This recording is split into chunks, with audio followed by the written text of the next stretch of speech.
yanga niba bibwiye ugabano ari n'abandi nabibwiye azabibwira Imana yashimwe kandi yabiture.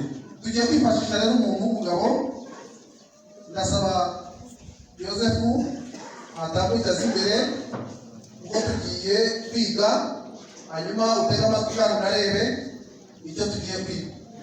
Hanyuma ndasaba n'umugabo umukenyeze kwa kundi umuntu akenyera akanitera hanyuma namara kubikora afate Bibiliya ye ahagarara ngaha dusoma amagambo y'Imana.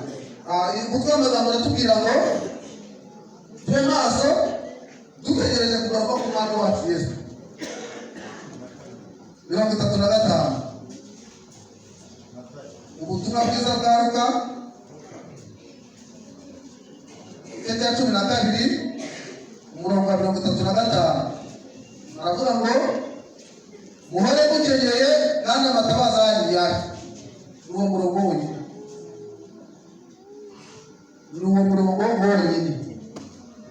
muhore mukenyeye kandi amatabaza yanyu yake. Imana yahabwa icyubahiro kandi Imana ishimwe. Twabonye wa muntu ugiye gukoresha akenyeye naragenda nashaka kandi akabafashe hasi turakoresha turiya tundi. Murabona n'umugabo ufite Bibiliya iriya n'intwaro yambaye inkweto aranakenyeye araniteye bidagiye kwiye. Imana yashimwe.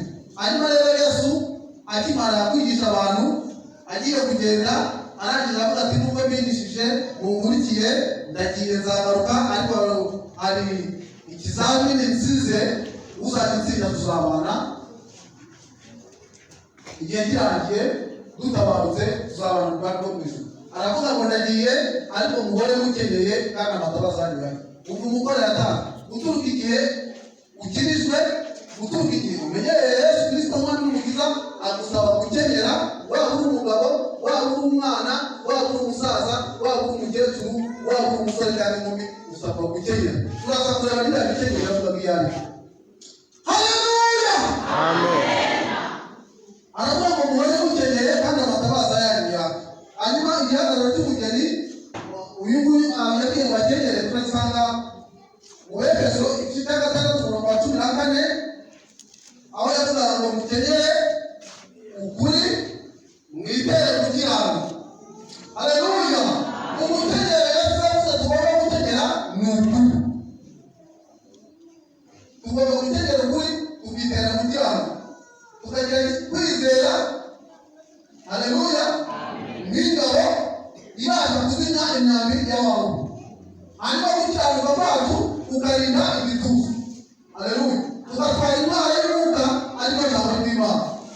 Tukaba dukoresha ubutumwa bwiza bw'amahoro bwiteguza. Haleluya. Haleluya. Imbere tugomba kuba twambaye ubutumwa bwiza bw'amahoro bwiteguza. Imana ishimwe ko ubutumwa ariko butambutsa ubutumwa bwiza bw'amahoro bubwira abantu bwiteguza. Amina. Muhore mukenyeye kandi amatabaza yanyu twibure kugana amatabaza. Hanyuma impamvu tugomba guteguza abantu ukurikije aho isi imeze ibimenyetso bigaragaza gusaba Kristo biri kugaragara. Mu gihugu hari umuntu rero uranyereje akantu mu buryo pastor tuzagenda bwirije uvuga nkoranyambaga afata nimero yanjye ubu turagatinda anyohereza akantu ati umukozi w'Imana ngo rero nawe ibintu bigeze ariko kugera ku buryo bwiza yatagihugu tubuze dusangirizwamo abera bazaba muri Yerusalemu kujya ubu hasohotse itegeko rivuga ko umuntu uzongera kuvuga izina rya Yesu bazamufunga bakamudatira. Yaba bivuga mu ruhame yaba bivuga mu rusengero kandi yari yamanitse insengero zigera muri 3 zikomeye: urusengero rw'Abayuda n'urusengero rw'Abasilamu n'urusengero n'insengero za Kristo rusange. Hanyuma n'andi madini yandi atandukanye ariko n'icyo gihugu gikomeye kibaza gutangaza ibyo tangaza n'ubwo byoroshye. Hanyuma ku itariki 17 z'ukwezi kwa 3 mu gihugu by'Abarabariya igihugu bita Abu Dhabi bafunguye insengero 3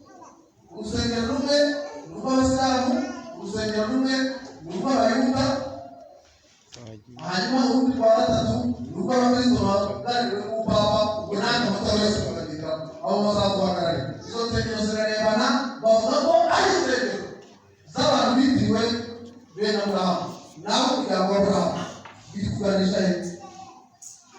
Ntureka kwiringira kandi nturorere wihangana gusa wowe ari ibimenyetso Yesu akeneye. Haleluya, haleluya. Hari inkuru ibihugu bitatu bimaze gukoreshwa ifaranga ry'ikoranabuhanga. Igihugu cya mbere ni igihugu cyitwa Jamaica, icya kabiri Nigeria, hanyuma icya gatatu nacyo kirahari. Uko ari bitatu byatangiye gukoresha ifaranga ry'ikoranabuhanga. Muri make ibimenyetso turi kugenda dusoma biragenda bitwereka aho izigeze. Imana yacu tugire neza, ariko Yesu aravuga ngo mutegere kuri mwitere kugira ngo iyo urebye mu itorero ryo muri ino minsi abakristo muri ino minsi usanga nta muntu ugikeneye, nta muntu ucyambaye. Kandi Yesu yaravuze mu Byahishuwe igice cya 22:14 aravuga ngo hahirwa abamesa ibishura byabo mu maraso y'umwana w'intama. Iki gisura iyi mikenyero cyangwa imyambaro twambaye iramutse yanduye kuko ntabwo turagira Satani atazina, ushobora kugenda ukayigura ari uburyo bwo kwezwa ndetse no gukiranuka no kwitunga. Hanyuma rero abantu ntabwo babyitayeho, nta muntu ukiri ukuri, uwo bantu baracuruza uko bishakiye. Umuntu araguza amafaranga akubwira ngo ndayaguha ejo naze yakwishyure, nta kuri kugihari kubera imibereho, kubera ubuzima. Ariko Yesu yaravuze ngo ngereye ariko ndasize mbabwiye ngo ukenyere ukuri mwitere kugira. Imana inyigisha amagambo ngenda n'ababaye ngira n'agahinda, ntabwo abantu bacyambaye ukuri. Hanyuma yaje kubigarura mu Byahishuwe igice cya 3:18-19 arangira avuga ati nubwo ngiye abantu igihe kizaramba nikimara kubana kirekire abari bakeneye kuri bitewe no gukiranuka imyambaro ibasaziraho cyangwa yanduze ntibayigure. Ariko arangiza mbere hano ngo ngende mbabwire ngo yandikira itorero ry'Irodokiya, itorero ryo muri Minsi, itorero ryo mu bihe byanyu, ugende mbabwire ngo baze bangureho imyambaro kuko bambaye ubusa. Umuntu barimo bariyemera muri ino minsi, umuntu akavuga ngo ngezweho, ngenda gukomeye, ngenda narize, mfite amafaranga. Ariko Yesu arakureba niba uri muri itorero ryo muri kino gihe cyane ariko no wambaye ubusa kuko igihe kiratinze. Nawe wanambuka kamera n'abana aravuga ngo nibababwire bangureho umwambaro bambare bahishe isoni z'ubwambure bwabo. Mana tugire neza kandi Imana yacu ihabwe icyubahiro. Ariko ko n'ibibera dufite tukavuga ko turi maso. Aba bantu b'Irodokiya bo bari bafite ubuhanga n'ubushobozi mu kuvura amaso, bakavuga ati twebwe turi inzobere, ibintu bijyanye n'amaso turabishoboye. Urumva niba bari bafite ivuriro rikomeye rivura amaso bagakurikirana ibintu by'amaso, ikintu kijyanye no kutareba ntabwo wakibabwira. Ariko Yesu nubwo yabonaga bafite ubwo bushobozi n'ubwo bubaha n'ubwo bunararibonye, aravuga ati ndababwira hamwe ikintu gikomeye, njye ndabona nk'abantu mutareba, nimugerageze munangureho uburyo bwo gusiga ku maso kuko mutareba. Muri ino minsi rero rwose ni ukuri, iyo witegereje usanga dusa n'abatareba. Umuyobozi w'agahunda yatangije indirimbo yavugaga ku byaremwe cyangwa ku bimera, ku nyoni n'uburabyo. Indirimbo bavuga ngo mube kumenya ibyo bigishwa nk'uburabyo n'inyoni bukiza. Nahise ninjira mu mwuka njye ntangira kwiga inyigisho uburabyo bw'ababwiga cyangwa inyoni zaba ziga. Reka mbaye n'uburyo hari akarabyo kera twamwitaga amahwera ziri imbere mu bagabo cyangwa za sida. Kariya karabyo iyo uvuga gakoraho kamenya ibyo kigishijwe, kamenya ko n'umuntu agakozeho ashobora no kuza kugaragura, ashobora no kuza kutagirira nabi, kakigira ukuntu kugira ngo byibuze wa muntu abone ko ibyo ashaka gusaba ko byabaye ko nta kindi mugambi mubi cyane bakorera bafata igaharaye. Abakristo rero muri ino minsi ntabwo bazi ukuntu bashobora kuba bakwigenza imbere y'uwakozeho. Ariko muri tugira ngo umwe kumenya ibyo bigishwa n'uburabyo n'inyoni bukiza. Kandi ntabwo niba kazi ntabwo kaba kareba, ariko karumva niba ugakoze yaba umuntu utanga ikintu kibakoze aravuga ati mama we ibisina bikomoreka niturize nicishirize make hanyuma wenda nabona nabi. Ikintu cyananiye abakristo ntabwo tugira gutuza no guca make no kuba turetse no kwitonda utureba ibintu byerekeye.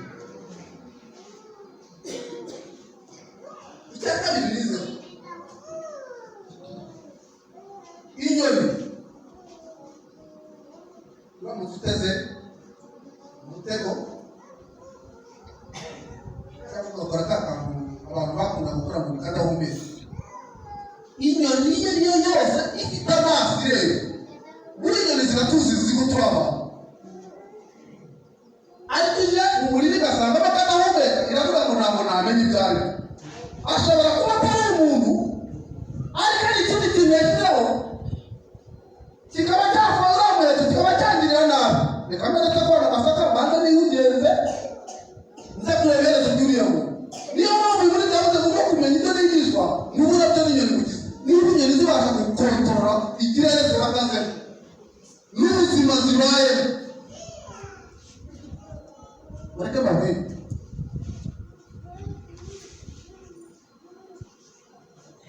hari umuntu urasanga inyoni ku nzira yishwe n'inzara, ku nzira yishwe n'inzara. Ntabwo bishoboka byatugaburira inyoni akabikura byo azi ukuntu zabaho. Ni na gakeya inyoni ushobora gusanga yakoze impanuka kuko irakwiye kutokora ajyaho umunsi umwe nigeze kumanuka i Nyanza, nari ntwaye moto ntwayeho n'umuntu, hanyuma inyoni iraza ifite imbaraga nyinshi irahuka ngo yari itatunze neza cyangwa ikontorore, iraza yikubita mu gatuza yikubita hasi mu muhanda ihita. Niba umuntu ubwatsi kumwe na mugena ariko hari ikimanika uko inyoni yagomba gupfa, ariko buriya ari ikintu binyigishije gushaka kuba yarangaye itabyitayeho ikavuga igenda ihobagira ikaza ikikubita nayo. Mu by'ukuri ntabwo nari mfite umugambi w'uko nahungana nayo kugira ikibi, cyangwa nari umugambi wa Satani yagira ngo nize ikubite mu maso nanjye n'umuhanda udakora na bisa. Naravuze nako niba ari Satani yabiteguye birarangiye kandi nta kintu ubaye. Kandi niba ari umugambi w'Imana wo kugira ngo inyoni ipe nta ruhare bifitemo, Imana yakituwe. Turashima Imana ikohereza amakuru meza ayo gukanguramo. Tuvuze umusaraba Imana iba kino cyigisho yarabwiye ngo mbwira abantu niba uri umukobwa kuba ufite ubukwe warasabwe bwegereje ntabwo byabuze kuza. Ashaka kuza waraye ushingiwe, ashaka kuza uri mu bitaro kwa muganga, ashaka kuza kandi uri mu bihumbi, kuko biratubwira ngo uko umunsi yo ku bantu babyarira cyangwa uko isoko muri umuntu abyarira barajyaga baranaga bararoboraga barabimaga bararimaga barubakaga baracuraga. Ayo magambo narasomeye ubwoba, nta n'ubwo ayo magambo tubyumva ngo abitera ubwoba kwa Kristo, ahubwo tubyumva kugira ngo Kristo nibura bakanguke baba ari byo bimenyetso bigaragaza gusa ko nk'uko muri mbere tubwiye. Imana ishimwe kandi Imana yacu yakituye. Hanyuma tugarutse kuri uyu muntu Imana yavuze ngo ahagarare kigabo ari umukristo webwe akeneye kuri iteye gukiranuka. Tugiye kureba rero umwambaro Yesu ariko gukiranuka. Muri umwanditsi yatubwiye ngo kandi n'amatabaza yawe yawe niba twabonye ko ukuri ari umukenyero wo hasi igice kinini, hanyuma gukiranuka bikaba ari igice cyo hejuru, kandi ngo nicyo gice kigira gituzu. Gukiranuka k'umukristo kwagombye kumurinda. Haleluya, haleluya. Uyu muntu usibye yabwiye ko yabwiwe n'Imana agomba kuba afite hano n'ingofero. Ingofero isobanura agakiza ikarinda n'igice cy'ibitekerezo. Abwirwa kuba afite iriya ntwaro y'iryo jambo ry'Imana. Muri ino minsi Satani arakurasa ukabona afite ijambo wamubwira ari mu bwatsi butera. Kandi Yesu aravuze ngo umuntu ntatuma n'umugati gusa ahubwo atungwa n'amagambo avuye mu kanwa k'Imana. Satani nawe yakurashe ikintu uramubwira ngo handitswe ikintu cyitwa handitswe ngo abantu bagifashije hasi. Nshuti y'umusaraba bari ibimenyetso, gira amagambo yo kugufasha no kuguhumuriza. Niba hari Satani akubwira ngo biracitse ubwire ngo handitswe ngo n'ubwo umukiranutsi yahabwa ntabwo azaramba. Haleluya, haleluya. Hanyuma Yesu aravuga ngo usibye no kwambara gukiranuka no gutegera ukuri, amatabaza yanyu ahore yawe. Aya matabaza rero ndashaka kuyababwira nayo. Hari abakobwa batanu b'abanyabwenge na batanu babo ngo bari bafite amatabaza, bamwe arimo amavuta abandi amatabaza atarimo amavuta. Aya matabaza rero Bibiliya idusobanurira ko ari imirimo y'abera yo gukiranuka, kuko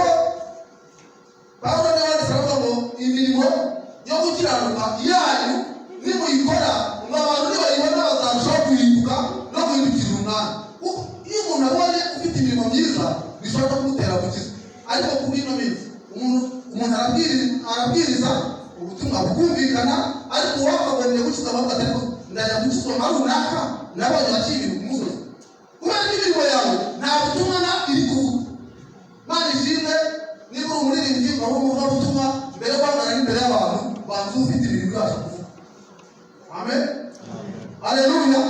Banza ufite ibintu bibasha kuvuga kuko arageze imirimo yacu nayo ivuge ibwiriza abantu. Niba twese nawe nubwo twabona ibikora ubutumwa, ariko imirimo yawe ufite muri ino minsi irimo irahindura abantu. Bano bakobwa batanu b'abakuru babwiye bagenzi babo ubukwe agiye kuza, baravuga ngo mwaduhaye ku mavuta ko tubona amatabaza y'akazi, none se uzakenera gukora imirimo myinshi igihe cyose? Reka mubwire nshuti musaba, niyo waba usinziriye, niyo waba uri mu ntege nkeya kubera ubuzima ubayemo, ariko usinziranye amavuta. Haleluya, haleluya. Iriya jambo ryarakaze kuvuga ushaka kuba uri mu bihe by'ubukene, ushaka kuba uri mu bihe byo kuba uri mu mwenda banke, ushaka kuba uri mu bihe by'uburwayi mu bitaro cyangwa ufite n'indwara idakira, ariko ibyo bintu warimo bigusinzirije, niba ukaba usinziranye amavuta. Umukwe yakomanga haba mu gicuku, haba mu museke, haba amanywa y'ihangu yaza, ukaba wamusanga. Imana yacu ishimwe kandi Imana yacu itugire neza. Hanyuma ndimo nambutse kino cyigisho, hari n'iyerekwa nabonye rijyanye nacyo. Nari ndi mu rusengero, niyerekwa mu rusengero aho neranira ku murindi, ngiye kubona mbona abaririmbyi baricaye n'abanyamasengesho bicaye mu gihande kimwe. Hanyuma ngiye kubona mbona abantu barasinziriye, hari harimo umudamu ufite umwana, kubera ko uriya ari gusinzira we mubyeyi, ariko umwana ufite we n'abasinziriye akaba ari maso. None umwana akaba ashaka ko umubyeyi none akajya ava mu bitotsi akuyeho n'umwana afite ngo mwoze. Haleluya, turashima Imana ko nubwo hari no gusinzira hari abantu bafite abana, ariko Imana zikuka zishobora kubakangura. Amen. Hanyuma umwana akangura umubyeyi aramwoza. None uranyerekana arambwira ngo wabonye uriya mubyeyi we nibura abashije kugahuka, ariko bitewe n'uriya mwana yari afite. Turabwira abakunzi b'umusaraba n'abagenzi ba Gisiyoni, niwe mufite impano z'umwuka, kuko izi nizo Yesu ari gukorana nazo mu buryo bw'ikoranabuhanga. Ndashaka kubabwira indirimbo ivuga ngo impano z'Uwiteka zavuga, nta kundi kuntu tuzumva ziriya mpano, ni mu bitekerezo. Haleluya, umwuka azagukangura wumve hari uri kuguhamagara. Imana yacu itugire neza. Hanyuma ngiye kubona mbona muri yerekwa mbona ikindi gihande cy'abantu none basinziriye, wanyerekaga arambwira ngo uko ubona bariya abantu bose basinziriye, ngo bari basinzirijwe n'ubukene, abandi basinziriwe no gushaka ubutunzi. Ngo iki kintu gisinzirije abantu mu gihugu, ariko ijambo ryatubwiye ngo no mu gihe cya Nowa barubakaga, no mu gihe cya Nowa barakingira, baranakora, barashakaga imibereho. Tuti musara mu mibereho no gushaka y'ubuzima bwa buri munsi, turakangurira abantu kuva aho bahagaze bagatera intambwe bakajya gushaka imirimo, bagashaka icyo gukora, kuko twahaye inshingano zo gutunga umubiri n'imigambo yacu, ariko mu mirimo yawe ya buri munsi uyikore uhanze amaso ikirere, uhanze amaso ijuru, witeguye ko Yesu ashobora kugutura. Imana ishimwe. Hanyuma rero tugeze ku musozi w'iri jambo, uko mubona umugabo ahagaze akenyeye ukuri, yiteye gukiranuka, niko Yesu ashaka. Niba uri umuyobozi mu nzego za leta, niyo uri umusirikare ufite imyenda ku rutugu, niyo ukora muri banki, niyo uri umuyobozi wundi runaka, usabwa gukenyera hanyuma n'icyubahiro n'icy'akazi ufite n'icy'amafaranga heza bikazaza nyuma, ariko wize umubare w'imikene. Ukenyeye ukuri, witeye gukiranuka, ibindi bikaza. Impamvu ingo ziri gusenyuka muri ino minsi, ntabwo abantu bashyingiranywe bakenyeye ukuri ngo bitere gukiranuka.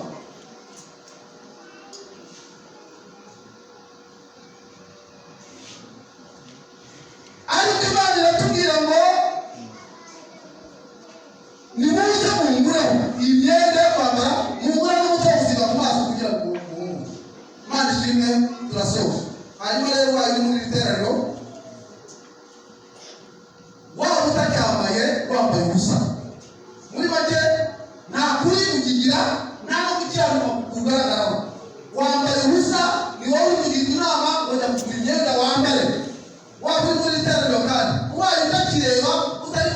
kubona ibyo uri kubona, ni wowe uri kugirwa inama ngo ngwino ugure umuti wo gusiga ku maso kugira ngo ubone.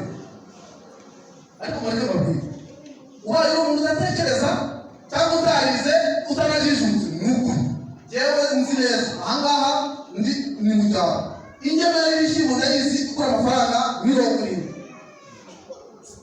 Ubigemeri y'ibishyimbo ejo bundi arahamagara ababwira ngo 22,200, ibihumbi 2 n'amafaranga 400, yaragura 20.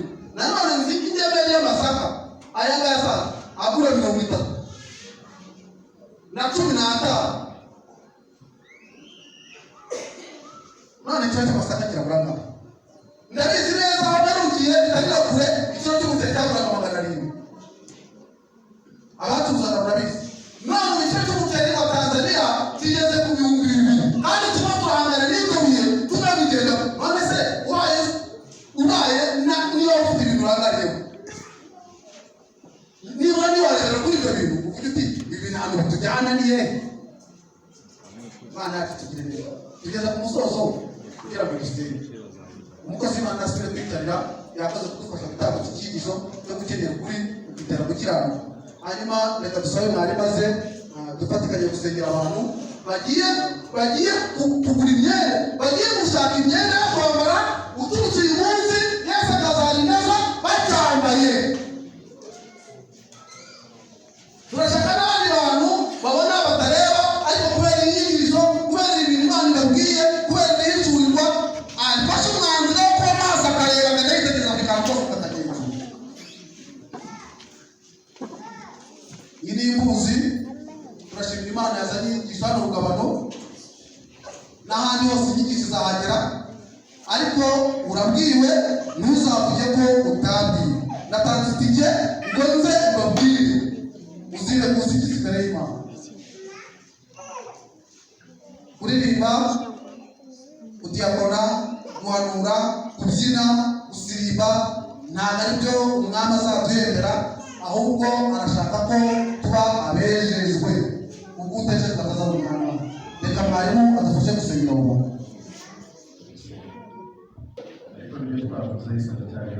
Amen.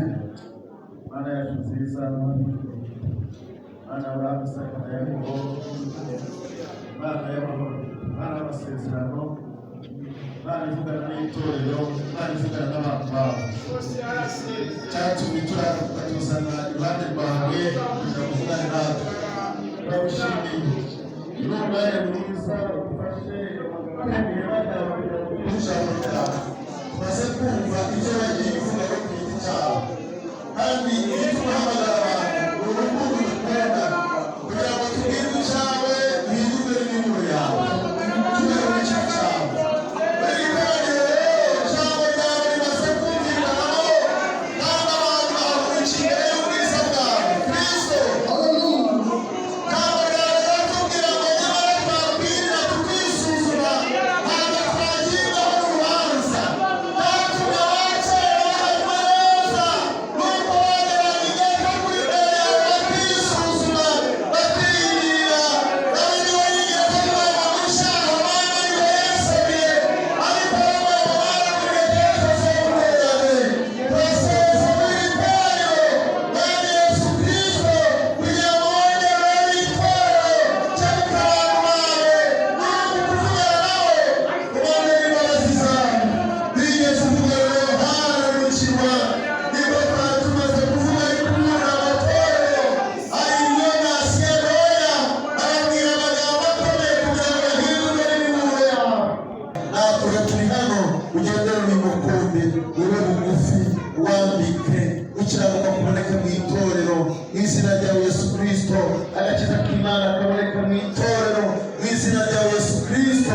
Buri wese ku rwe ruhande yumve yambitswe nawe.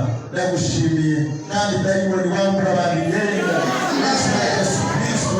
Rero biga bibaho, Mwami Yesu, Satani akangura abantu ibyo bari bambaye, kabandi kubushambagara bakagenda bageze mu gice, kandi byaba bitari kumupira abantu bakibwira ko bari ko batariho, ariko kuri uyu munsi itorero ryawe rigarura ubuzima, abantu babe bazima mu buryo bw'umwuka, abantu bagira amaso areba, abantu birinda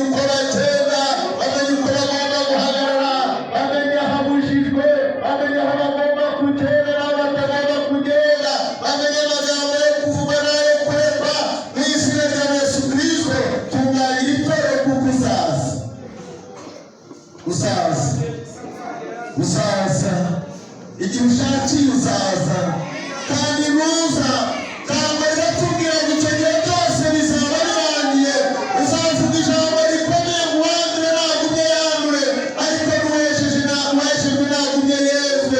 Icyo gihe rero banditse amagambo akomeye bavuga ngo uwo munsi ntawuzi, ari abamarayika ari umwana ngo keretse data n'ubwira umwe wenyine. Ntabwo tubizi rero, ntabwo tuzi niba ari uyu munsi, ntabwo tuzi niba ari ejo, ntabwo tuzi niba ari nimugoroba, ariko baravuze ngo tube maso, tube n'abagaragu bategereje shebuja. Twari twaje gushakaho amakuru meza yo kongera kuba maso, gushimanye n'abituro mutuburiye, tugukomeye amashyi kuri Imana ishobora natwe turabishimye cyane.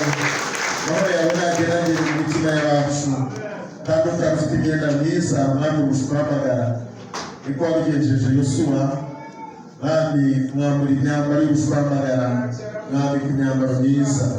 Ko niko sabiye abaririmbyi, niko nisabiye nanjye ubwanjye, niko nisabiye abadiyakoni, niko sabiye ab'itorero, niko sabiye n'abashyitsi bije muri iri hema.